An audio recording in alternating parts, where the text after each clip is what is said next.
discuss this thing called marriage. We believe that marriage is good. Marriage works. If only you work and it. Tonight we are here to help you work your own. Wow. All right. Tonight's topic is the effects of mobile phones or smartphones in marriages. Yes. What has the mobile phone? How has the mobile phone affected your home? How has it? And this is where I give you the opportunity to share. How has the mobile phone affected your home? How has the smartphone affected your home? Let me hear. Let us hear. Let us get to know. For me, phones are very good. Okay. Phones are very good. And everybody has a phone, you know? Yeah. And it makes life easy. As a matter of fact, nowadays, phone has really escalated. Yeah. They produce new phones every day. Powerful phones. That's right. Very good phones. And people are buying, you know? People are really having very powerful phones. Yeah.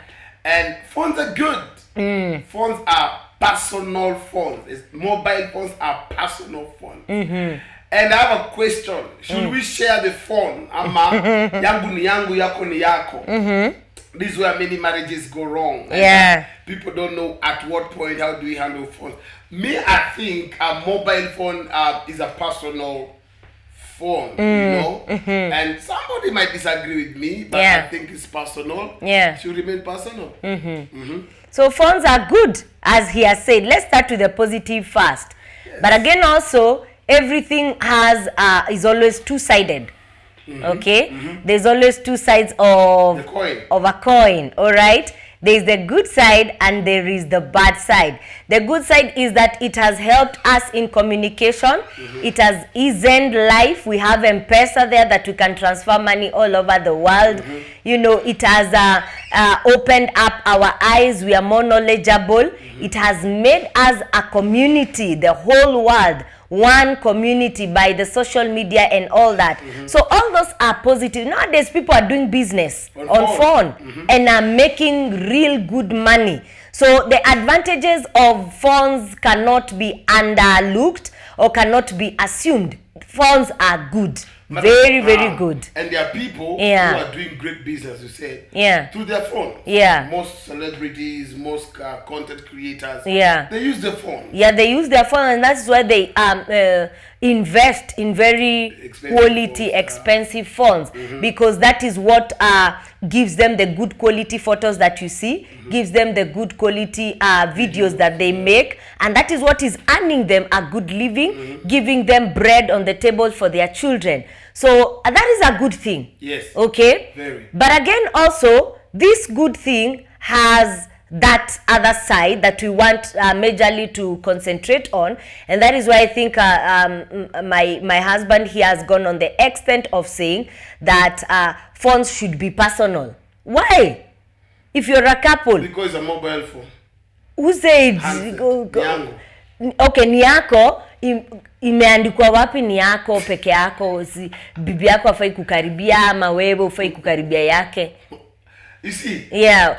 What is this big deal about phone yangu? It's a mobile phone. It's a personal phone. Yeah. And why did you go there, Kwanza? I keep my records. I put my things there. You know, even for women, it's their personal phone. Yeah. You know, and I wouldn't advise any man to touch the wife's phone because utapata manyuele, machakula. Please. Tusiende hapo. So don't expose people's dirty linen on. So for me, I strongly feel that number one, mobile phones. Yeah. Leave them. Wachana nayo. Usiende huko because mobile phone they are personal. Yeah. So people can put anything there. You know? Yeah. That's why people put passwords. People put patterns. Because need private. Yes. Okay. Now this is my thought, Okay? Even if there is a password, do you agree with me that at least your spouse should know the password? For example, it is that, let me single him too. Number two, kweli.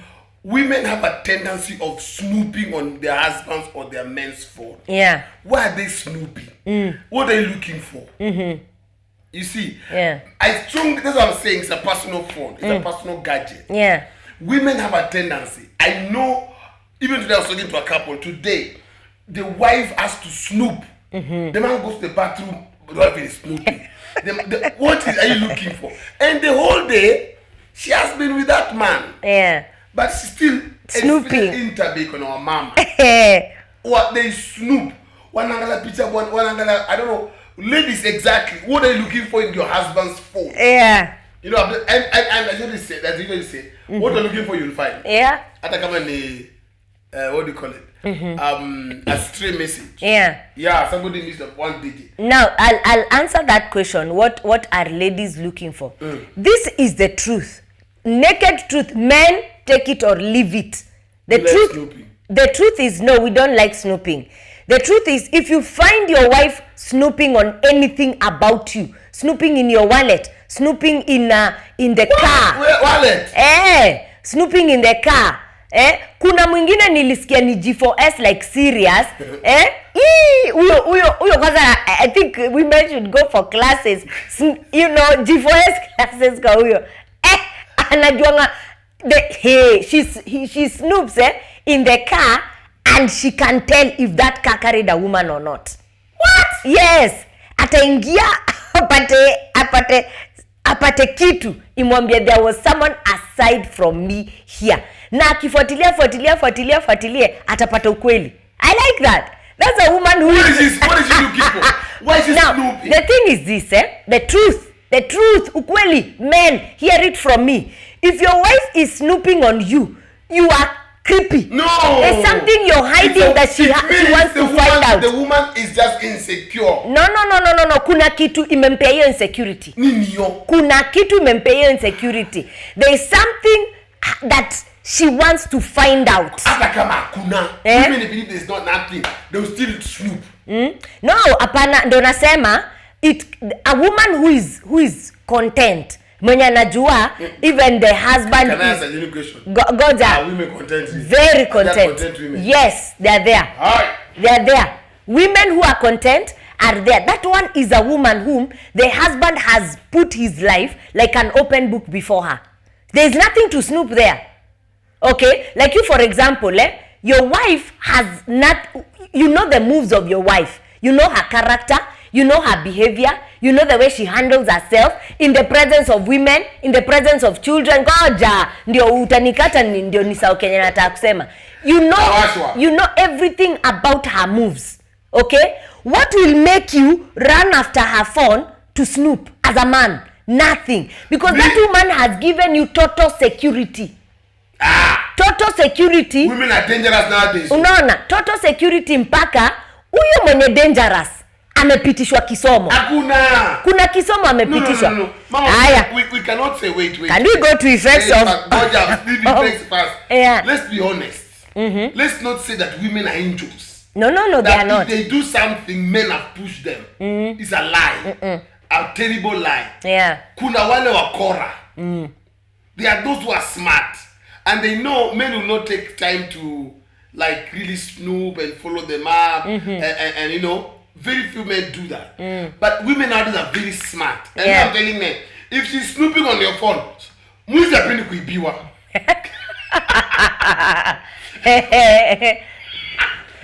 Mwizi apendi kuibiwa. So kila ana snoop sana. Na mimi nakwambia, wezi wengi wanajijua. They ina trousers ama ya Milwaukee. Watu wa skirt ni watu wazuri sana. Mwizi apendi kuibiwa. Mwizi apendi kuibiwa. Ametoka kuiba, ametoka pia. Kama tulikuwa job pamoja, umeokota ngapi? Hapo kuna mtu pande nyingine. Kiibia huko. Now the truth is, this one, take it home, take it to the bank and cash it and everything. Man, if your wife is snooping in your wallet, she's creepy. She's snooping in the car. She's creepy. If she's snooping in your phone, she's a thief. If she's snooping on your laptop, creepy. She's a suspect.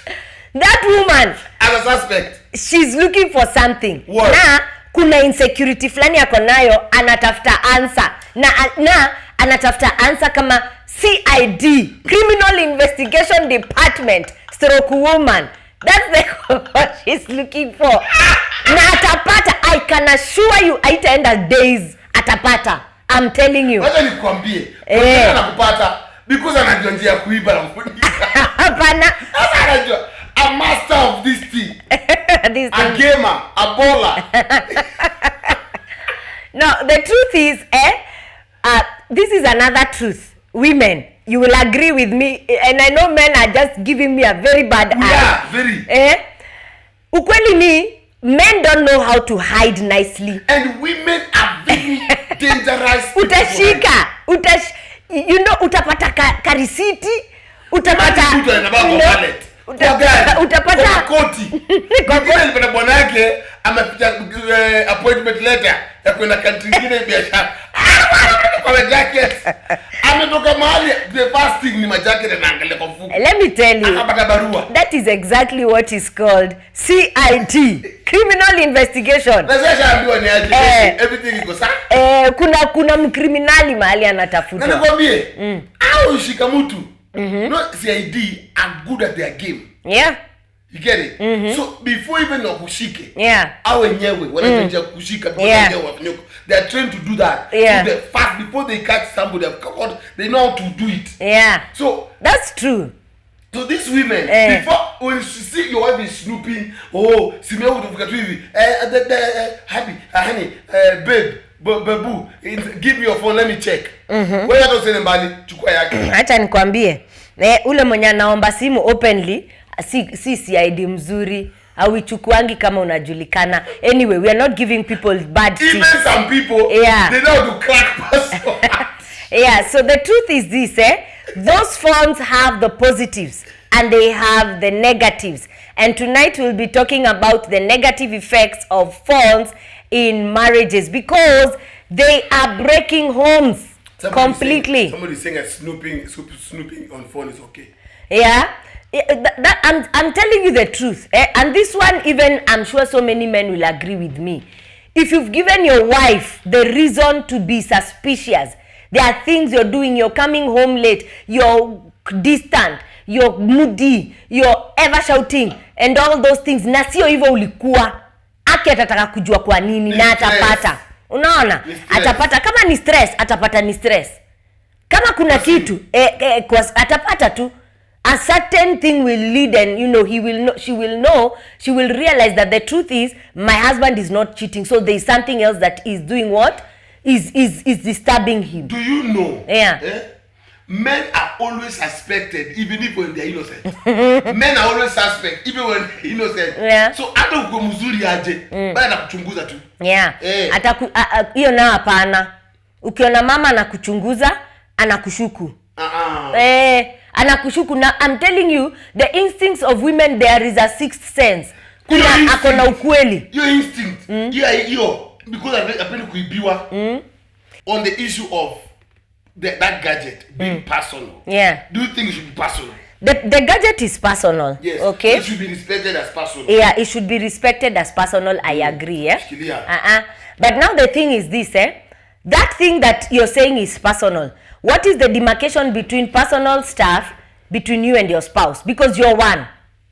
Okay? Even if you have a password on that phone, for me, I believe if you have nothing to hide totally, if you're free, if your highway is clean, you have nothing to hide from your husband, that phone should not have a password that they do not know.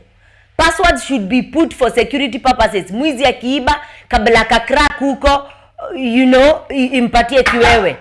Or for kids or for any other person that you don't want them to get your personal information. But for your spouse, really, what is the secret? Because there are ladies who crack their husband's password asma. Aki, munga nikajua ni namba gani. Now, the thing is, nowadays I hear even men are putting face passwords. That's hiyo ndio eye password. Yani, the way your wife can't open your eye, umelala, afungue. The face password, atakuja yake simu mbele yako tu hivi na umelala na atafungua. Kidole password, umebleki, umeanguka, anachukua naeka kidole inafungua. So I'm telling you these things, if women want to know, if women are looking for something, if they are really suspecting you, the phone, they are really suspicious. Yeah, if the phone has become a seller completely. It is revealing things that are very personal, creepy, ungodly, very bad things that are breaking homes. Me, I still on this issue. Where wachana simi mwenzako. Because the moment you start nini unaficha? Kuna kitu unaficha kitu. Kwa sababu kama hakuna kitu unaficha, venye unawekanga wallet hapo, weka hiyo simu. Ona. Number 1. Okay, ni sawa kuficha wallet? Ni sawa kuficha wallet? Si kuficha. Unasikia vile umesema kuweka vizuri. Kwa sababu unapiga hesabu ya nini? Unaweza hivi, unajua 5,000. Kirudi hivi unapata 1,000. It has been assigned the right course. It has been put to the right Man, you know what I mean? Yeah. You enter a restaurant, you're with your friends and you're feeling you want to eat. Then you check your wallet. There was 3K. You enter a restaurant. I'm shaking my tattoo. Unapata kuna 50 bob. What happened? Then you call while you're angry. Then you're given the budget. You see hata ikutosha. Anakuambia si jamani leo tunajipanga. So that's why nowadays au kwa wallet au kwa simu wanaweka password. Okay. Now, sincerely speaking, is it right to have those to have what? Password? No, to have that stay away from my phone attitude. Not really stay away. I strongly believe there's nothing you should doubt. You should not Nothing you should doubt? Yeah. What do you mean? Like there are people who go into their husband's phone even if they have no reason to go to it. As in, I'm talking home leo, I'm talking a job. I want to know that's the first thing is his phone. Going through, reading text, checking WhatsApp, checking Facebook, who commented on the photo, who did what. They don't know who I'm a comment, You see, it's not only like there's something, but you find phones have become a suspicion center. Yeah. You get. And the truth is, I want you to see, another fellow man, your fellow man to see, if that phone has made that woman that around it, okay, trying to get information even when there is nothing to find out, because these things can be deleted. Yeah. Okay, someone can decide this phone is bringing issues, and so before I enter the house, my call log is free. No one called me the whole day. My SMS is free. No one texted me the whole day. Which is not true. Which is not true. It cannot be true. No. So what will you do as a woman if your husband gets to that point? Okay? But what I usually say is siku tu moja hivi atasahau ku delete and you will find what you're looking for. You should not even tell for anything. But now the thing is this, that phone, for that woman to be around it like that, there's something she one time found that was questionable, that created that kind of insecurity in her. I gave you a good example and I said, you know the whereabouts of your husband, know the what he's doing, you know his day, you know his character, you know his behavioral patterns, you know this man has no anakakashida. No, kashida kakitabia, especially when it comes to maybe hiding money or when it comes to women. There's no problem. I don't have a challenge with my husband there. What will make you suspicious over this man? Can I ask you a question? But kama kuna questions, vile anacheka na tumama. Kama kuna phone calls zinachukuliwa mtu anatuka kama mwizi, alafu anarudi after 1 hour.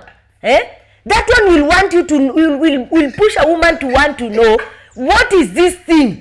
Na ukiuliza unajibiwa na ukali ama call log inakuja imedeletiwa.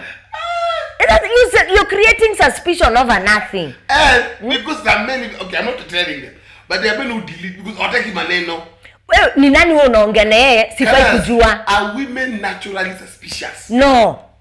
You create that suspicion in them. They are not. No. They are those who are naturally suspicious. Then any woman that is naturally suspicious is a woman, is an insecure woman. I want to know where my husband is. But majority of the time, that insecurity has been pushed. It has been triggered. I partly disagree with you. There are those who are probably, but not all. Ndo nasema. All of those ladies who are naturally Snoopy dog. They are naturally Snoopy because of what?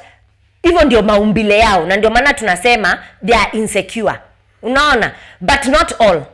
There are women who are comfortable in their skin until they are given a reason to doubt. Right. Yeah. Men are always suspects, so. Okay, let's go there. Yeah. So what do you think? Is your husband's phone a no-go zone? Or your wife's phone, a wife's phone. Yeah. A no-go zone. Yeah. Huko ndio tunashikianga. Huko we don't even alilipwa. Pesa imegola M-Pesa. Pesa inaingia mzee. For better communication of a WhatsApp group. Ndio mwambie machana mistake. Alafu this time next week ni siku yake. So hapana, amelipwa leo na nyumba imefungwa leo ama watoto wamefukuzwa shule leo. Na unaona ka 150,000 until you clear your eyes as a man. What is this? You mean mtoto amefukuzwa na 150,000 inaingia ya chama. Sasa we are guilty there as women. Please, these women are not angels. Don't think they are angels. Wengine wanapita vitu koto nini? Ameandika kwa simu yake. Absa Bank. Hiyo jina ya chama. Hili jina ya Chaledi. Ameandika hapo mtu wa makaa. Mtu wa gas. Treasurer. 25. Akiwa mama. No, there we are guilty. And we are guilty of progress. Kabisa, hiyo ni progress. Hakuna progress hapo. Unaona kwa 150 kakikuja na umekataa ingie chama. What do you expect? Anakuambia sina. Hakuna kitu kama hiyo. Kwanza unajua kwa chama. Alafu ya pili anakuambia hata ni sijui pesa tunatoa. Sasa hiyo mtoto amefukuzwa. Sasa amefinya ka 150. Text ingia.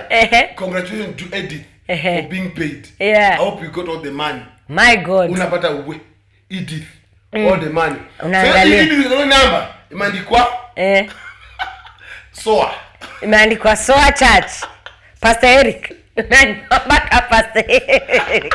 Na niachia lady. At that point, should men snoop? No, they shouldn't. They should just get to the bottom of why is she hiding. Kama umemkataza na ana feel itamletea progress, ndio maana utafichwa. Anaficha nini? Anafichwa kwa sababu umemnyima aingie chama. Same way. Wewe unafanya nini? Unatafanya na nini na tumama? Na hao colleagues wenye wanapiga saa sita. Hao ni workmates. I must work with my fellow workmates. Somebody saying here, I believe your partner should have your password. If at all, there's nothing you're hiding. Thank you. Insecurity. Some men might be having password to protect their wives. Yeah. Who is that? Protect from what? Yes. Who is that? You want the wife to get an attack. Somebody saying here, I think it's good to be free with one another.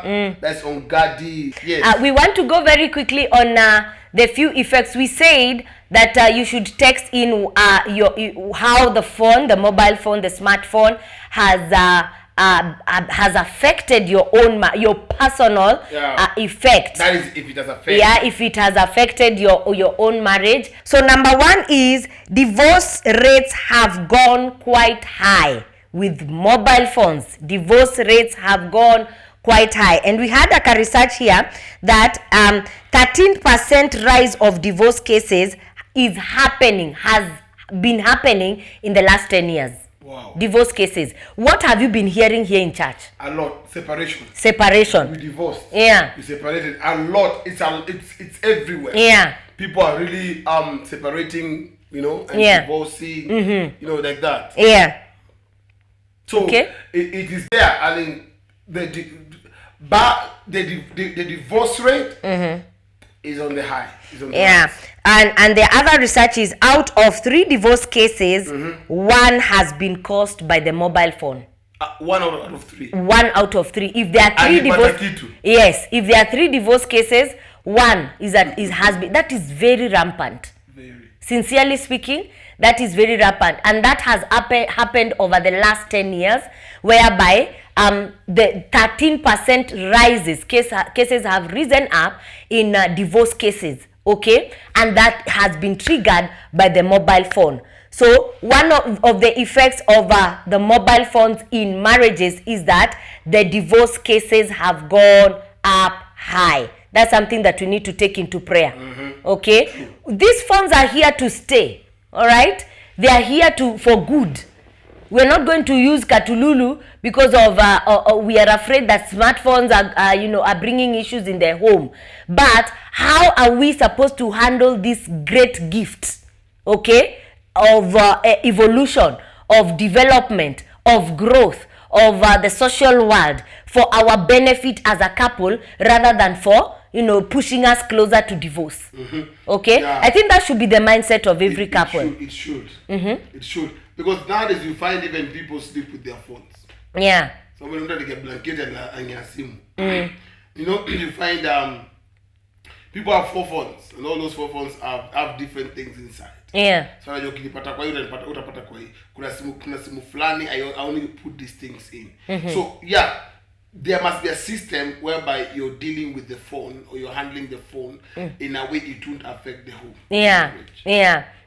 With your eyes open to those percentages, that it's enough to break your marriage. Yeah, like if we are talking about 13% rise of divorce cases that can be attributed to the smartphone or the mobile phones in the last 10 years, and you see the phones are becoming better every day. Okay, do you know there's something I've seen on phones nowadays that you can track your person wherever they are.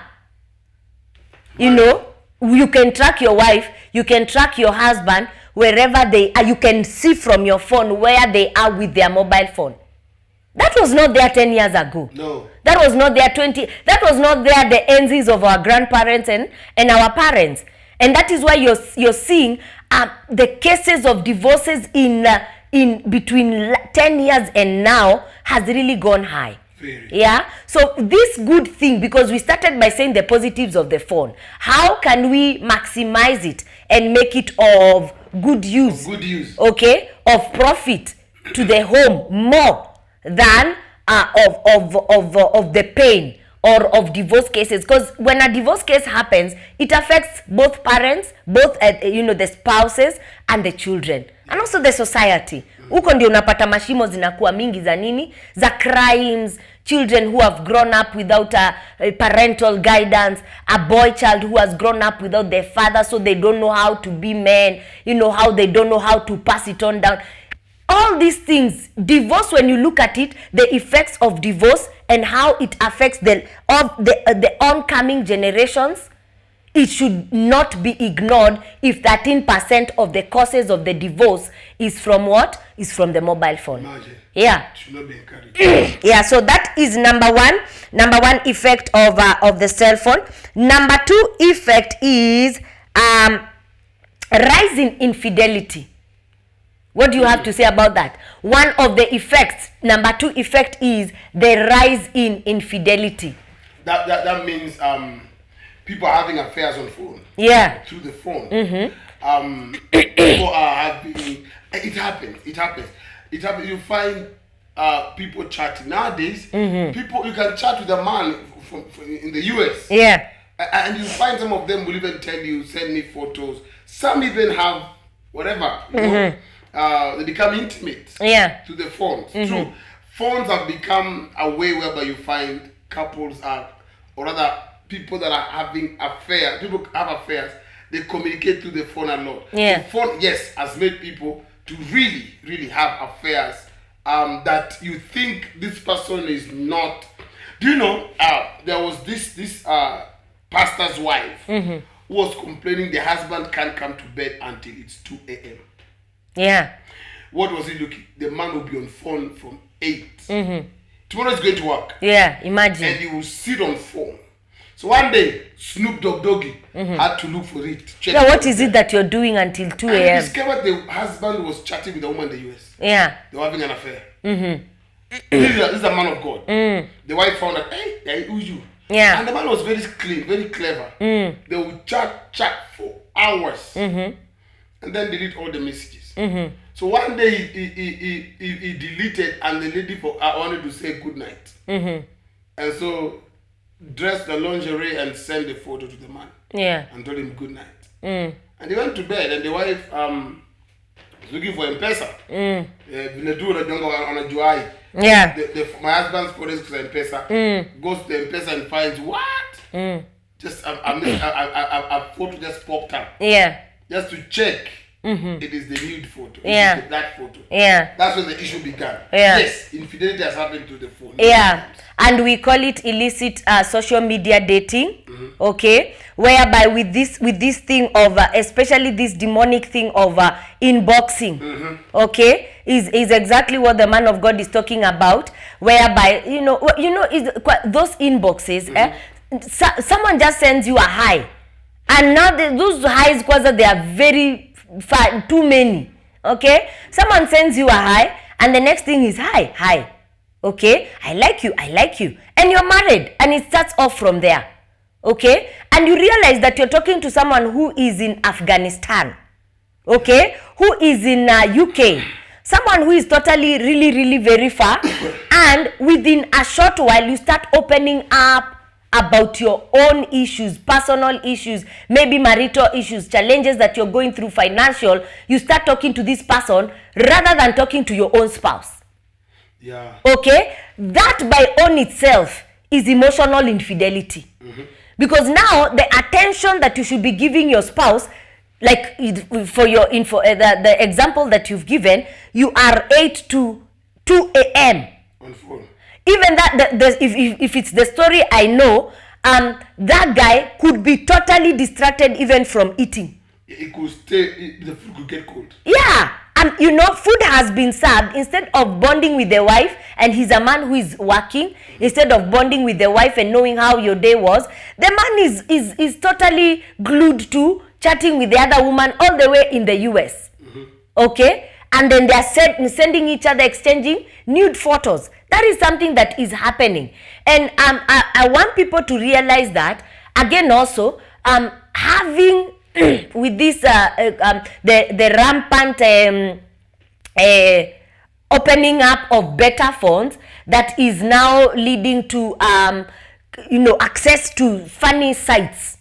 Okay? Yeah. All right? I want many men that are watching and women that are watching also to know that pornography is infidelity. Yes. Pornography is one way of being, being unfaithful to your spouse. Because you're there watching someone who is naked, who is not your spouse. All right? So all these things have been triggered by these good phones that, katululu ana hizo vitu. It's just for M-Pesa. It's just for what? For receiving and, sending messages. But these good phones that we call smartphones are the ones that are giving that creation to such kind of evolution that is not good. You find people are having sex on social media. Send me this, I also send you this. Then let's do a video call. Such kind of dirty things that have now come to keep such a man from going to bed, from eating dinner with the wife, from bonding with the wife, akiwa kwa graduate akatoka kwa earphones akaenda kwa headphones. You remember that if I'm relating the same story to what you have said, that is something that should not have been there if there was no smartphone. It shouldn't.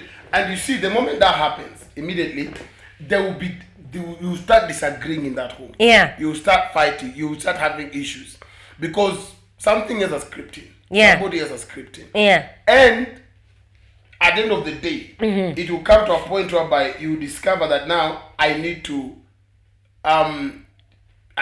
go that direction. They even some have gone an extra mile of traveling to that country. Yes. Just to see they've been chatting for long. Yeah. Let me see how it goes. How it looks like. And within no time, marriage is broken. The man has gone to another woman. Yeah. Phone must be restricted. Yeah. There must be a restriction. Yeah. Social media is good, but I want couples to know this today and know it very well. That there are people out here, there are ladies, there are men out here who are putting up those photos with intentions. Yeah. Putting up those beautiful photos with intentions of luring you, who is not cautious. Okay? You get to a point where by now you feel like relating and bonding with this person on phone is more better than kwanza mpaka inaanza kukua na relation. So huyu anakaaje, hata akai kama huyu mwenyako hapa, all those things. It starts like something that is just fun, okay? Then you find yourself hooked to something that really being on phone from 8 to 2 a.m. Imagine. is long screen hours. Mpaka food inapoa, mpaka usingizi hakuna. Okay? That tells you it has gotten to a point whereby it is a certain heavy addiction that needs to be broken. It needs to. And so you must find a way, because you will find even phones can be very addictive. Yeah. You find couples going to bed. Yeah. And even on that bed, mama is in this corner with instead of them cuddling and just having a very wonderful time in their bedroom. The man has gone with the phone, the woman has the phone in bed. Yeah. And they're watching, they're listening, whatever. And nowadays, you go with your earphones. There are people and nowadays they have good earphones. People are investing in them because, but you see, the question is this: what are you watching? Yeah. Exactly. What are you watching? For you to go to bed, definitely when you go with the phone to bed, it will kill romance. Yeah. It will kill emotional moments. Yeah. It will affect your sexual life. Kabisa. You see, and part of that, and you discover if you get used to it, you discover you're getting disconnected from your spouse. Yes. Completely disconnected. Yeah. Completely disconnected, because what you're seeing out there, you are now unconsciously starting to relate it with your spouse in the house. Now you go na kwa nyumba. Huh? Where? Thank you, Jesus. No, don't. Yeah. Even the men that put their photos on social media, their videos, I have checked. You won't find somebody with very big belly putting their photos there. It's men with nice abs, nice physique, very masculine. What is the intention? It can be advantageous if you're doing it, both of you. No. Yes. It can be. I want to see how I can change some things in you. What do you mean? Maybe I help you become more fashionable. Wow. See, I'm just see people out there. People are out there smarter. Fashion is out there. So you are so bold to bring a photo on your husband and tell your husband, I need you to work out and become like this man. Are you serious? No, do you want to ngumi? Do you want to tell someone who is there with his own one pack? Yeah. He's enjoying life and dating. Zonal region. Zone in Nairobi zone. Now unamletea mtu azimejigawanisha 6. Remember my husband. Yeah. Something like work like this. Atakuweka ngumi hapo, you will not eat in the house for the next 1 month. Yeah? And sincerely speaking, you need to be cautious. I'm telling you the truth. This is the naked truth. This is the naked truth. You see that lady that you look at in that Facebook, that is always putting on makeup. Atalala na hiyo makeup. Atatoa. Atalala na hiyo makeup. Ataosha hiyo uso. And I'm telling you the things you will find under that makeup. You will run back to your wife. There's this story I had from my father in the Lord. I had him giving that story, and he was saying that it was even mommy. She was giving it on Seed of Destiny. She was saying that there is a wedding that took place. The way the pastors are nowadays telling couples who are dating and all that, they are being told that you should date, just see each other in church, go to the restaurants, never meet, in private places and all that. So that couple followed those instructions. And when they ended up following those instructions, the man married someone whom he did not know. What do I mean? Was always meeting this lady when she's, the high class type. She's dressed, makeup on point, hair on point, smelling correct and all that. The day the man married that woman, at night the lady had to remove the makeup. So the lady, that no issue was the issue of the makeup. She was putting makeup until when the man saw the wife now, already now it's the wedding night. Okay? He was like, who is this? And it was so bad, yeah, that the guy did not even consummate the marriage, said, I want a divorce immediately. This is not the woman I know. Ikaisha hivyo. Yani, the man was so wise, I will not take it the next step. Tomorrow, hivyo, with your face the way it is naturally, they went back to the pastor and told the pastor, is what you saw yesterday and what I've been seeing, is it the same like this? Because of what has been hidden under. Okay? Now, this is the other truth. You will put makeup. Makeup should be put. Okay? But what you're running after, now, what men are running after nowadays, is that what you're seeing? Okay? The physical thing that you're seeing, that can be very deceiving. Those 6 inches, wewe umemzoea na hizo to 6 inches. Wacha kuje hapo akuzalie mtoto mmoja uone kama ataweza kubalance hizo 6 inches. No, the truth is that pursuit, if you don't control it, even if you marry 20 wives who are as beautiful as the ones Solomon married, you will never get satisfied. You'll never quench that thirst. There is that man that again the ladies are looking for, has a 6-pack. Yeah. He's all looking. The character is rotten. He cannot keep you. Leave alone keep others. Muko kama 10 kwa line moja. Yeah, the character is totally rotten. He's handsome. He knows how to dress. He has a 6-pack. I'm just telling them the truth. The grass is always greener on the other side. But what is wrong if the grass is greener? So you go eat green grass. Na sasa endo kuleo green grass, then jump to the next green grass, then jump to the next green grass, then we will never finish infidelity. So marriages are in trouble. Marriages are breaking. Yeah. People are divorcing. People are leaving marriages. Why? Because I found my husband was talking to another woman. He was looking at another woman's photo and he was checking another. Affairs have begun. I'm communicating with a lady somewhere in, in Australia. It begins to beat down the importance of your partner. But truth be told, outside there, those with makeup, kuna pia wengine hapa ndani wameboeka. You see? Yeah. May I think if somebody who has those people that look at those photos, all right, there's something they're lacking also. For example, like me, I'll be very honest. I like my wife being top notch, looking all beautiful, all that. Why? So that also I'll be proud of her. I'll feel nice. There's a way the way I look and she'll feel, that's my husband. There's a way also I can look like one Migingo Island. Then you will always see something better, or something better will always cross your eyes. Kizuri ujiuza. You will look because it looks nice. I think also those people that are somehow in those things, there's something they lack. Yeah. Not necessarily, but truth be told, that's why I began by saying this. The girls that are out there, the men that are out there are putting up those photos with very great intention. All. Yeah, majority of them. Dressing the way they are dressing with very great intention. Remember, the number of women to men is very little. Economy imeenda juu. Life has become tough. So people is a competition for survival. Okay? So who's doing for survival? Whoever has intentions out there.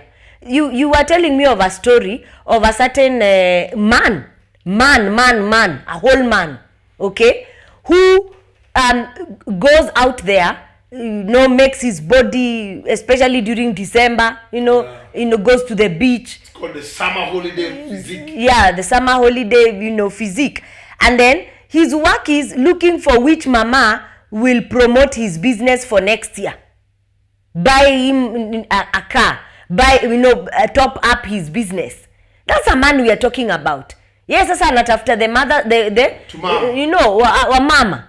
No. And this other end is the same. So we are not talking about only ladies who are looking for wababa. Okay? They are looking for people's husbands.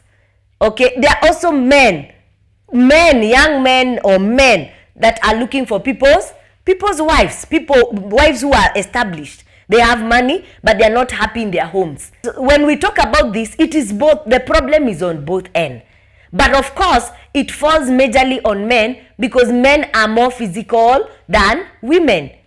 So physically attracted. Yeah, men are pulled and drawn to what they see more. So you find girls outside there are dressing very skimpily, putting very high class creepy makeup mpaka a man marries you and akujui kwa nyumba.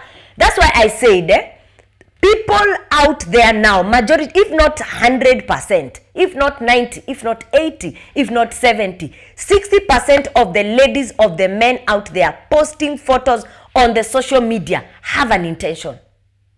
They have an intention on the opposite sex, or they have an intention of gaining money. They have an intention of being known. There is an intention, and that intention necessarily doesn't have to be true, as in to be positive. Kuna ule tu mwenye ako kwa soko anataka kujiuza, unaona. But let's see the truth. The truth is this girl will not sleep with makeup on. True? Okay, that makeup that has pulled you, at some point, if you're to put her in your house, if you're to put her inside your room, she won't sleep with that makeup. Hiyo wig atatoa. Utapata lines zingine ndani zimebomoka. You wonder, my God, what is the relation between... You know, there is a truth somewhere behind that person. Then you go to the worst thing. She's after your money. She's not committed. Okay? With this son, with this economy, are you willing to keep 2 wives, 3 wives? Because you will see beautifuler by the day. You will see more handsome by the day. How far are you willing to run with this thing until it finishes you? Like it finished Solomon?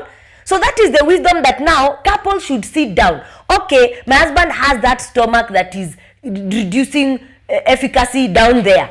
Okay? And my wife, whom I began with her, when she has nothing, has left herself as she's in the market. And women, jiweke, mpaka akienda huko nje is not anything he's lacking in the house. I am telling you the truth.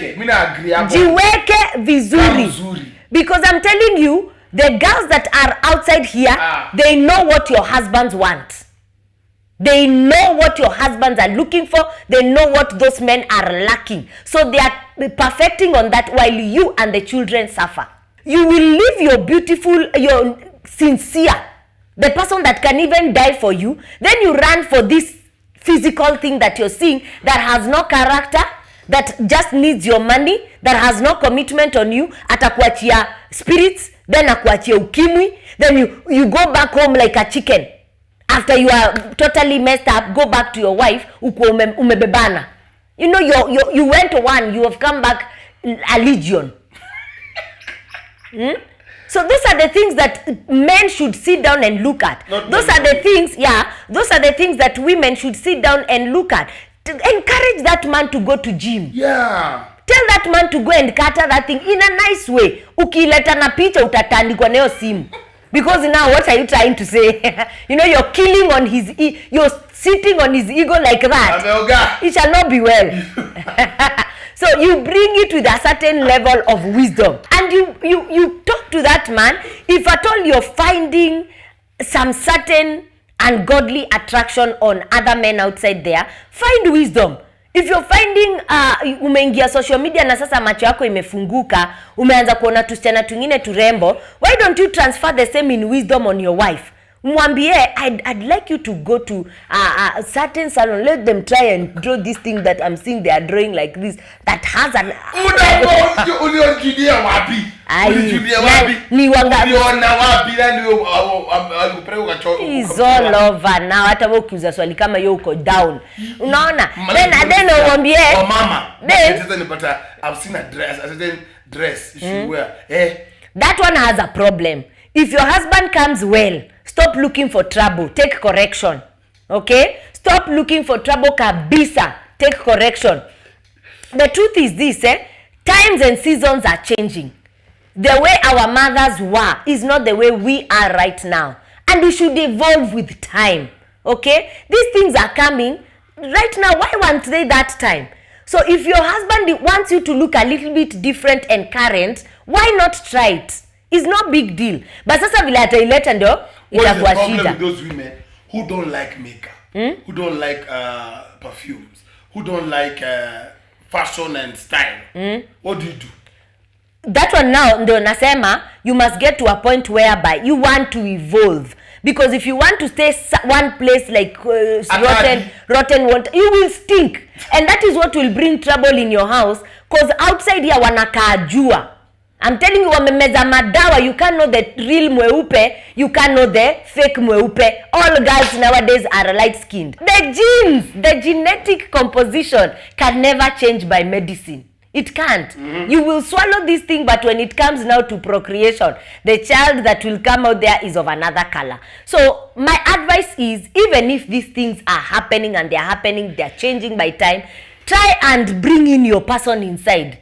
Let them see what you are seeing outside there, that perhaps now with time, na wewe kufunguka macho, umeanza kupenda. So when we come to the place of the phone, the phone is allowing people really, see a lot. Yeah, that's what we said here, that it is becoming a point of illicit dating. Okay? Unaona kasichana, and then it's hi. It sounds like that. Oh, how was your day? My day was good. How beautiful. Hi, beautiful. Then unaona kapicha, woo, and this girl looks hot. Hey, and this guy looks as if he has money. You see, let's talk. And then kidogo inakuwa, oh, my day was tough. My boss, I went through this and this and this. I'm going through my wife. Inaanza kukuwa mna emotional connection inaanza. Then why don't we meet for coffee? I just hear you out. I meet you. We've been talking for 2 months. Now we need to meet. Inakuwa hivyo. Then next step goes to, now you start realizing that you're opening more to this beautiful girl. You're talking to this guy more. It started off like hi. And then you realize, she's pretty. Oh, he's looking as if ni jamaa anajielewa na ako na dough and me I want the money. So you see, illicit relationships now are starting on social media with what? The sliding the DM. You slide like a DM inside there and you're a married man. You slide a DM there and you're a married lady. What are you starting? The fire that you're starting, you might not be able to quench. The question is, okay, all right. I will ask the question to continue. Yeah. So because it's true, it happens, and you need to have. There's a way you need to handle the phone. Yeah. There's a way. There must be a way, and there's a way we handle it. There's a way we tackle it, and also it's very important. How do we tackle it? Yeah, and I think before we go to tackling the issues of the phone, there is one that is very, very sad, that nowadays one of the effects is less time together, okay? Less time together as a couple and more time with your phone. 8 to 2, jamaa alifika home mapema vizuri. Sindio? That example that you gave. By 8 p.m. he was at home. But he will not have time completely even to share a meal. But you won't even know. One tricky thing about the phone is you won't even know when you're sliding to those, getting addicted. I was reading somewhere, they were saying, studies are saying that people pick and put down their phone after every 5 seconds. Yes, it's that bad. As in somebody will put down the phone and in 5 seconds they'll pick it up. Just to check. And you wonder, and you don't even know those 5 seconds ago that you've held the phone again. Yeah. So at that range, and at that rate, it shows that you are now addicted to your phone. Completely. There are people that work with power bank. They Fuliza bundles. Yeah. And chargers. Just to make sure my phone can't go off. Yeah. I can't be off bundles. Yeah. I have to be on social media. Yeah. So there are people even go to bed with them, Ask home, hi, how are you? The next thing, my phone. Even the battery beats before the phone is spoiled. Yeah. Because of the same. Yeah. Another sad scenario is what we usually say. You see in restaurants, a couple or a family, everyone has a gadget.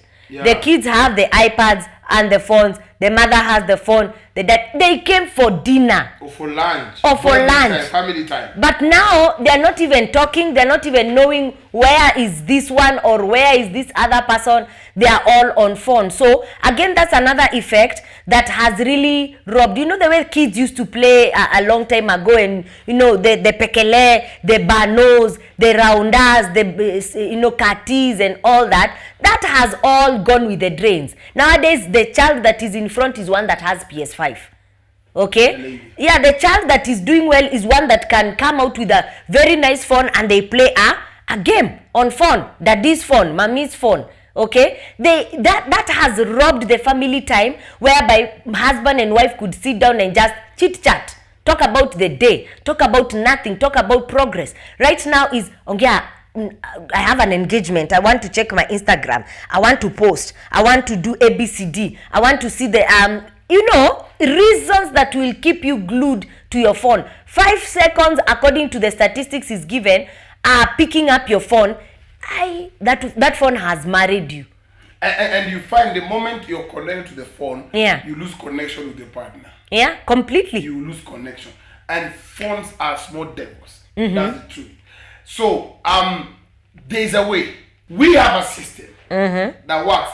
The truth is this, even as we are on social media, we are very active on phone. But there are some limits you must put. Yeah. You see? And we start with the password. Yeah. I have 2 suggestions. Number 1, you should not have a password on your phone that your partner does not know. That's right. But also, don't also be a snoopy that all the time you're on the phone of your husband. Sometimes give him a shadow of doubt. And nowadays women are smart, very smart. They know my husband will not check. Mean that he will not check mine. So what will happen is this, immediately, and there are men also who will check. Yeah. I left my wife at home the whole day.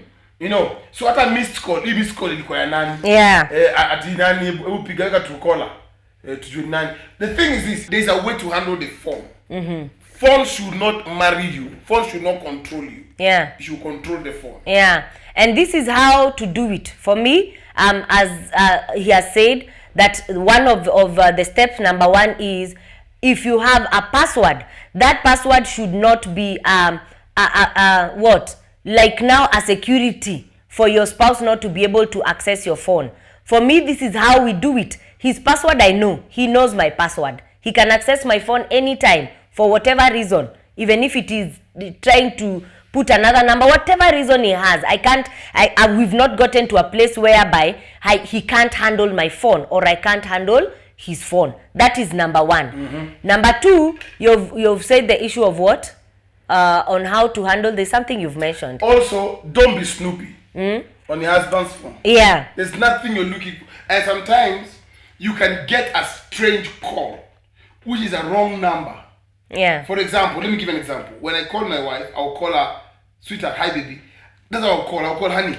I will not start with Julie. So, if it's a wrong number, and you pick, and the first word you hear is hi honey, honey. So sometimes, find out, get the information. Yeah, sometimes just leave your phone to your husband. But there is somebody's calling. Yeah. Leave it. You are not been employed to be his PA. Yeah. Leave it. And in case you were touching that phone, or for whatever reason, you find out something that is questionable, ask in a good way. Ask, who is this? I've realized that nowadays when a phone call comes in, you have to go outside. Okay? And then you take like an hour talking. What is this, or who is this person that you're talking to that I don't need to know? Nicely. Akwambie ni colleague. Okay, huyo colleague si umuongeleshe tu mali niko.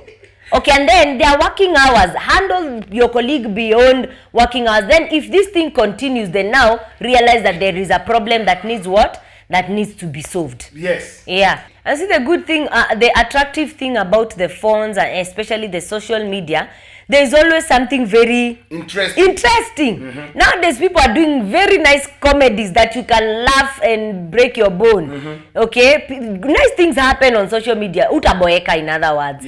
So if you don't control yourself, you'll find now the phone is now what? It's totally now your friend. And then you know what phones will do if you get used to it? It will want you to isolate. So that you can enjoy it. So you'll find your people are on the living room, you'll go to the bedroom. Why? You'll isolate so that you can create your own time. Number one, you're disconnecting yourself from others. So that is already deeply affect your relationship. So one, don't allow the phone to control you. Control the phone. How? Make sure when you're together as a couple, you make sure that the phone is kept aside. If you have realized that the phone is manipulating you, come up with a system. Okay? Like what system? Have a time that you put your phone away. It's like detoxing, detoxifying from the phone. Have a time that you put your phone away for an hour in every 3 hours. After every 3 hours, put your phone down. Make sure your phone is far away from you in your handbag or in the car, wherever. You leave it down for a whole hour. Okay, if it is in the night, you've realized you carry your phone in the bedroom, and then probably your husband needs your attention, your wife needs your attention. What you do, come up with an end limit of using your phone. Time limit. Say latest I will be on the screen is 10 is even far. 9. While I'm watching the news, I'm done with my phone for the day. Then what you do so that you avoid using your phone in the bedroom, leave your phone in the sitting room. Switch it off and leave it in the sitting room. That is detoxifying, removing. What about those who use it for alarm? If you're using it for an alarm, you can get a better way of doing it. Switch it off. Just create discipline. Say that phone will not control me. It will not manipulate me. I'm going within the bedroom. You are off by 9. So you go to bed probably by 11. At least you have stayed 2 hours. Then you go to bed easy. Then the next day when you wake up, the phone should not be the first thing you touch. This one, I've had it over and over and over from my spiritual parents that the phone should not be the first thing you touch. How about you kneel and pray? Because the first thing other people do is, you've not even opened your eyes well. You go creeping down and, social media on, airplane mode off. You start checking what other people are doing. Start with God. It's better. You detoxify with the right thing. Okay? Remove the things that are taking your attention. Now go to the positives. Start with prayer. Read the Bible. Then now you can switch off your phone. Switch on your phone. You will start finding when you start now the detoxifying, it will start even leaving you. The attention that you're giving to social media, the attention that you're giving too much on wanting to know what is happening on the phone, you will now start creating better time with yourself and with your loved ones. Very important. That will definitely help you. Number 4 way you can make sure you handle the phone is that tell your spouse they are spending more time on the phone. Tell them. Tell them. Some people don't even know that they have been on that thing for long. Tell them, since you came, you're on your phone. And that is a rule in our house. And when someone calls like that, what we do, you drop the phone down. In fact, don't even argue about it. Because someone will ask, Mommy and Daddy are very active on social media. How do you manage your time and balancing family, balancing ministry, and balancing everything? Okay? Someone may ask that question. Because you see, at the end of the day, there are responses that you need to respond to. There's an uploading and all that you need to do. How do we handle, how would you answer them that we handle that? Make sure that time she will tell me, you've been on phone for a while. I'll tell her, you'll be on phone for a while. And the reaction? They put it down. Immediately. There's no arguing. Give me 5 minutes. No, put it down immediately. Whatever you're doing, suspend it. It shows your partner has realized you've been on this thing for long. That one, it will also help you tame your appetite for the phone. You see? And another way we do, another thing that happens, involve your partner in watching the phone. Involve. I will be watching something on phone. It's a very good joke. I will leave the bedroom, and I will watch this thing. So you see, also it makes your partner know what you're watching is not creepy. Yeah. Because if you're watching what are you really watching on phone? Yeah. And some people watch and they concentrate back on automatic. Oh my God. So what needs to happen is you need to involve your partner. If what you're watching is not funny. Yeah. Sometimes you tell me, no, I'm buying go. The person was wearing this, I'm buying go. And she'll show me. Yeah. Not because I suspect or something, just to show that whatever I'm doing on this thing is not, it's not funny. And then it will help. It will help me to it creates an awareness. So it's very important you involve your partner in what you're doing on your phone. Yeah. Yeah. There are things I'll tell her, how can I put this? How can I put this thing? And she'll help me. She will know this area, this is where I'm stuck. Yeah. That's exactly how to do it when you involve your spouse. They get that comfortability that whatever he's watching upstairs is not funny. It's not creepy. Okay, it's not questionable. Again, also I tend to think that as a person, if you know what you have been that has been attracting you on that phone is weird, you get to, let me just say it, you get to like to watch the behinds of women. You get to like to watch short outfits, funny dances, funny videos. How do you handle that? One, you should not pay attention to those things. If possible, you should be out of those areas, because this thing leads to another. What I do, because we are not angels here, you, especially on Instagram is worse. There are people I follow on Instagram. There are people that follow me on Instagram. So some of them will push something. To that, I don't keep on watching those kind of people. I block them. Block those kind of people. Those kind of things. Block them. Just to keep your mind fresh and you become okay. There are people who will just throw in a video that is very seductive, very sexual. You block them. Yeah. You don't have to watch it simply because it has popped on your page, and you're following. Again, also, who are you following? Yeah, you must know who if you're following men of God, those are not things you will see. You cannot get them. Yeah, but if you're following funny girls who are out to sell those things, following funny men who are out to sell their chest. Secular artists. Yeah, secular. Those are the things those are worldly things. And that is where you will find yourself, mostly, majorly. Again, if you really, really are addicted to those things, there is prayer. There is prayer, there is deliverance. You can come, it will just equate you to the people that are addicted to pornography. It can become an addiction, totally. Yeah, and if the issue of the phone now, the smartphone becomes really, really an issue, you can't detach from it, you can give away that phone and get a katululu for a while. Yes. If you're seriously, you want to come out of the addiction of a phone in one way or the other, katululus are best. You take one and you live your life free for 1 year until you declutter the smartphone completely from your system. Another way is you work with budget limit.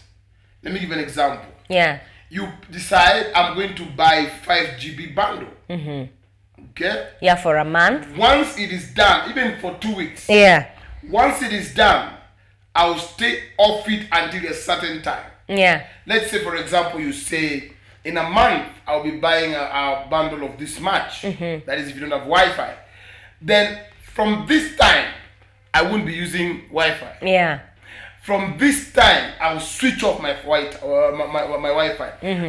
I will not buy Wi-Fi for the next 2 months. I will not pay for my Wi-Fi, or I will not buy bundle. Why?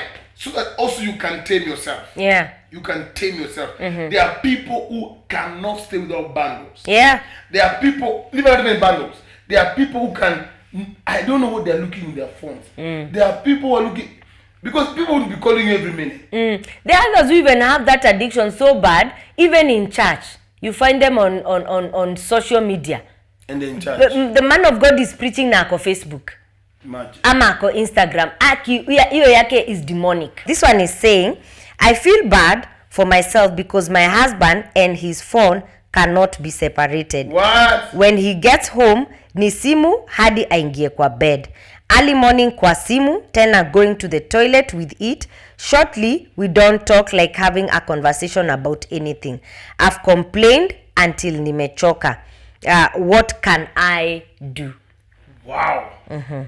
Now, huyo sasa ameongea hadi sasa amechoka. Mada imeisha. What do you do? The question is this. Yeah.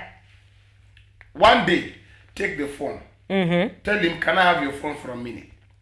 Just tell him, give me your phone for a minute. When they give you the phone, put it in your pocket. Ask him, how are you? They will pay you attention. But if they answer, you tell them, nowadays your phone has taken you. Yeah. Can we have time? Come up and one day take it from him. Some of these people are addicted. Yeah. And there's something fishy. Somebody who is too much on the phone, there's something creepy they're watching. I'm telling you. Can I be very honest? There's nobody who can be on phone that much if there's nothing funny they're watching. Yeah. Take it from me. It's they true. Must be watching. I sometimes watch wrestling on phone. It will take my whole 1 hour. But you see, is it worth it? No. So, if somebody is too much on the phone, there's something they're watching, and that thing that they're watching are not very good. Yeah. So what do? Take one day, take that phone. See computer, then they'll give you attention. Yeah. Yes. Now akikata ama ikue is someone that you cannot go that way. Simu yangu napeleka wapi? Pray about it. Yes. I think that's the best solution because there's nothing prayer cannot answer. Pray about it. Akisema not atawa akisoma akiangalia wale is one do the nayo. Then you come back with a phone. Yeah. Then that they will give you attention. Yes. God has answered our prayer. Pray about it. God, not that it should get lost, but pray for him that God will deliver him from that addiction. That's the thing. Yes. That's the thing, because also we are not praying for losses. Yeah. This one is asking, there are calls that last 1 hour from former colleagues. What's so interesting from other women knowing What's so interesting from other women knowing very well you're in the house with your family? Those people have no manners. Phone calls that last for more than 1 hour. Those are very insensitive. Yeah. And I don't blame them. I blame your husband or your wife. The one who's receiving the calls is the one I blame. Yeah. Why? Because I think that's the complaint she has. What is so interesting about other former colleagues? Former. It's not even... Yeah, former, because maybe ameuliza akambo ni former colleague. 1 hour. Apana. There's a problem. And maybe this man being a colleague issues means amekuwa job the whole day. Yes, that is wrong. That is wrong. And you should tackle it strongly. Yeah. Tackle it seriously. Tell him this is not right. There's something very creepy. Even if it's he or she is talking in front of you, just bring it down. This is not right. Yeah. It should not go this way. You know? What are you talking about? What is it? You know, okay, fine, they are colleagues. Don't you know you're at home? And that 1 hour, we need you. Yeah. We need your attention. Sometimes, this is the thing. Let your spouse know that you need the attention. Yeah. You need the attention. Let your spouse know you need the attention. Yeah. Let them know. One Mambie, I need your attention. So can you kindly put your phone down? Yeah. And the attention doesn't mean there's something else to talk. I want your presence here. Yeah. I want your presence here. Yeah. So tell them. And also there should be rules, that work time you don't even give attention to our calls. Perhaps sometimes the wife might call unamwambia niko job ni nini. Unaona? The child calls, "Mommy, let's talk at home, I'm at work." You see, work has become so important more than family. Then the same work you carry it home when you should be spending time with your family. What should really be is let there be a demarcation. Even you have time to rest. Have a certain sense of respect for your family. Yeah. When you come home, those colleagues should know you. They're insensitive and they're very weird. They should know that this man, when he goes home, matter of fact, huwezi mpata kwa simu, anazima simu, laptop off until the next day. Let's meet in the office at 9. My laptop will be on. Any question you want to ask, I will answer at that particular time. But my family time is my family time. Just like the way you give office times attention, give your family time attention. Correct. Yeah. All right. Today's question is this. Somebody saying, kindly, Pastor, help me. I'm in business and at times I get calls from my customers. Yes. My hubby doesn't like me talking to male customers. I find it disturbing Now, honestly, I am tired of it. Help me. I will not mention the name. So this is a lady, yes. He's saying she's in business and she has customers, and definitely some of our customers are male customers, women. But the husband does not like when male customers call her. And what do you think she should do? My first question is, does she work from home? Does she work with the husband? But what do you think the lady should do? Talk to us. She's tired. The husband is snooping too much. There's a lady who's saying, help me, pastor. I'm in business and at times I get calls from my customers. My hubby does not like me talking to male customers. I find disturbing. Now, honestly, I am tired of it. What should I do? Help me. What do you think should happen? And then, stop doubting your partner for nothing. I find it, I don't know, I find it very shallow. I find it a bit lack of maturity for you to snoop around your, okay, fine, you will catch him is cheating. Then what? Fine, you'll find there's a missed call that looks suspicious. Then what? You know what you do? You start fighting. And let me tell you, when the devil wants to fight your marriage, he'll make sure you find that thing you're looking for.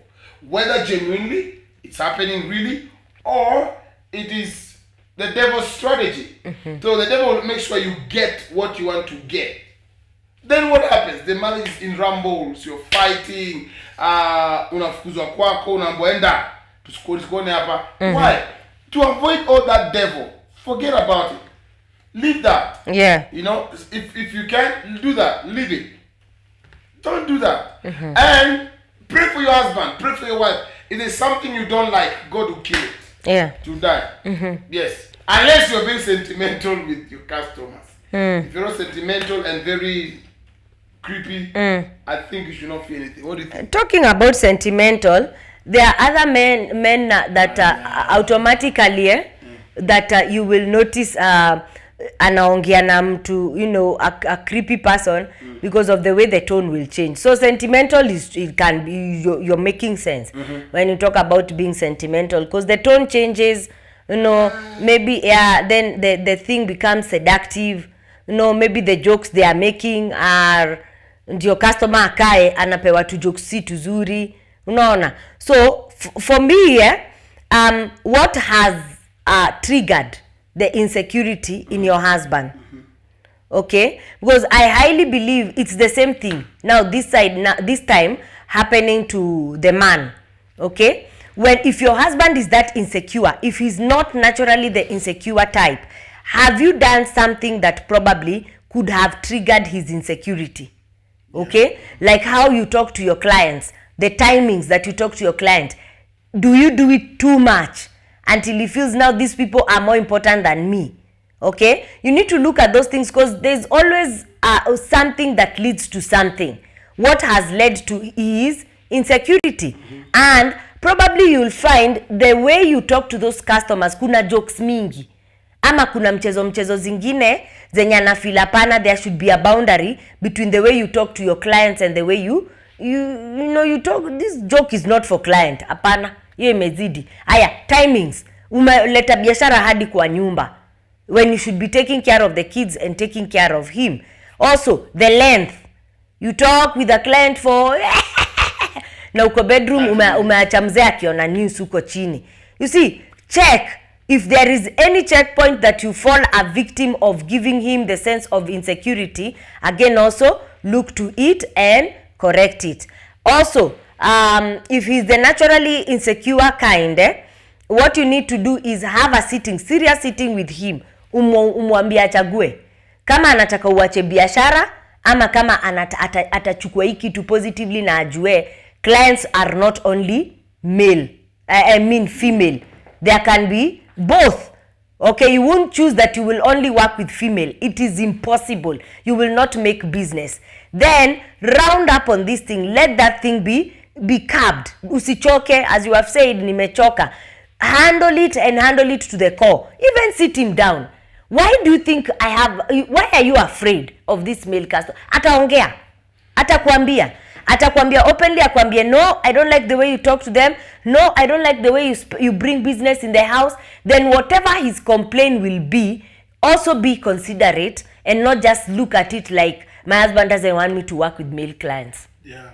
But also, a man should be comfortable with the wife working, especially if she hasn't given you a reason to suspect her. Every man should be comfortable with the way the wife, works. That is one. Number two, every relationship, every marriage. If your husband is too insecure, tell him, I will not close the business. I'll keep you. I'll give you. You'll be the head of customer care. Let him talk. Let him hear about. Let him handle the sume. As if ataweza. And then also, I agree with something. Make sure you talk to those clients in front of your husband. Make it short, make it snappy, make it straight to the point. Professional. Make it business.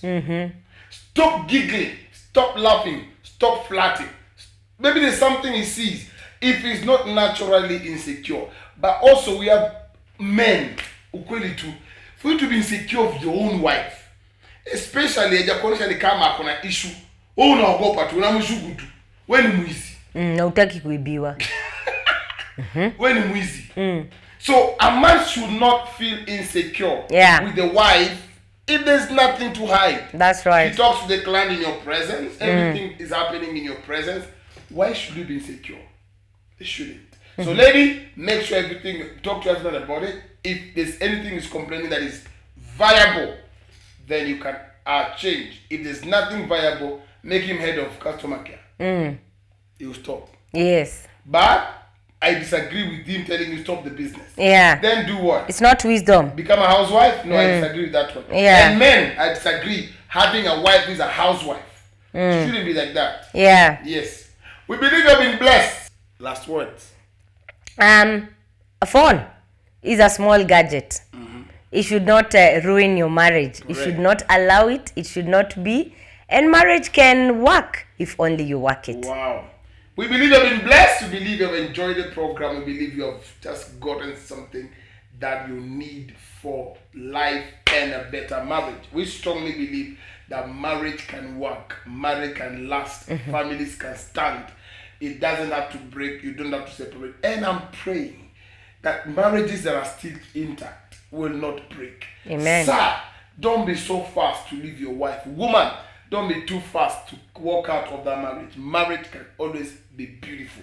Everything can be handled. So, we always believe every Tuesday, every day, we believe that marriage is good. Marriage works. If only you work it. And we believe that today we have to work part of it, and God will bless you. As we always say, as long as you're not dead, there is hope for your tomorrow. And keep watching Sowa TV. Touching lives with the power of love. God bless you. Shalom.